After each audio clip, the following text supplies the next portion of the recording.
செய்திகள் தொடர்கின்றன. ஆப்கானிஸ்தானில் உள்ள இங்கிலாந்து கலாச்சார மையம் மீது தாலிபான் தீவிரவாதிகள் நடத்திய வெடிகுண்டு தாக்குதலில் 9 பேர் பலியானார்கள்.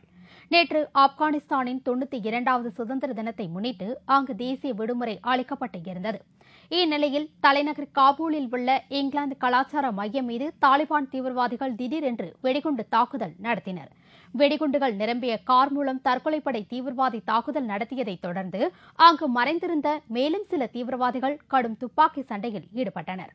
இதைத் தொடர்ந்து இங்கிலாந்து கலாச்சார மைய கட்டிடத்தை ஆப்கான் மற்றும் நேட்டோ படைகள் சூழ்ந்து கொண்டு எதிர்த்தாக்குதல் நடத்தினர். சுமார் 8 மணி நேரம் இந்த தாக்குதல் நடைபெற்றது. இந்த சண்டையின் போது அங்கு 8 முறை வெடிகுண்டுகள் வெடித்ததாக தெரிகிறது. இந்த தாக்குதலில் சுமார் 9 பேர் பரிதாபமாக கொல்லப்பட்டனர்.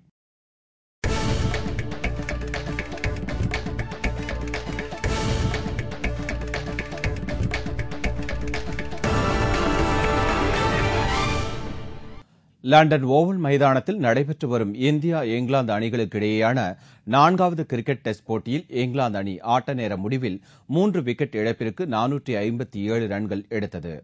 இங்கிலாந்தில் சுற்றுப்பயணம் மேற்கொண்டுள்ள இந்திய அணி முதல் 3 டெஸ்ட் போட்டிகளில் படுதோல்வி அடைந்தது. இந்நிலையில் இரு அணிகளுக்கும் இடையேயான 4வது டெஸ்ட் போட்டி நேற்று முன்தினம் ஓவல் மைதானத்தில் தொடங்கியது. டாஸ் வென்று களமிறங்கிய இங்கிலாந்து அணி 75 ரன்கள் எடுத்திருந்தபோது மழை குறுக்கிட்டதால் ஆட்டம் கைவிடப்பட்டது. இதனைத் தொடர்ந்து நேற்று 2ஆம் நாள் ஆட்டத்தை தொடங்கிய இங்கிலாந்து அணி ரன் குவிப்பில் ஈடுபட்டது. ஸ்ட்ராஸ் 40 ரன்களுக்கும் குக் 34 ரன்களுக்கும் ஆட்டமிழந்தனர். பின்னர் களமிறங்கிய இயான் பெல்லும் பீட்டர்சனும் அதிரடியாக விளையாடி அணியின் ஸ்கோரை உயர்த்தினர். பீட்டர்சன் 175 ரன்கள் எடுத்து ஆட்டமிழந்தார். பெல் 181 ரன்களுடனும் ஆண்டர்சன் 3 ரன்களுடனும் களத்தில் உள்ளனர். இங்கிலாந்து அணி ஆட்ட நேர முடிவில் 3 விக்கெட் இழப்பிற்கு 457 ரன்கள் எடுத்து வலுவான நிலையில் உள்ளது.